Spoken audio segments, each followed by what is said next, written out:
Hey guys, welcome back to another tutorial video. So in today's video, I'll show you how to fix Instagram stories that aren't loading.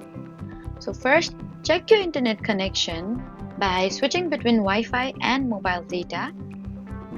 Then next, close the Instagram completely and then reopen it.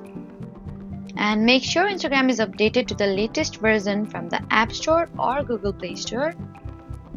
And if you're using a VPN, then temporarily disable it and then try loading stories again. And on Android, you can also clear Instagram's cache through your phone's app settings. And if you're on iPhone, then try restarting the device and checking that you have enough available storage. If stories still won't load, then check whether Instagram is experiencing a temporary outage and wait for service to return to normal.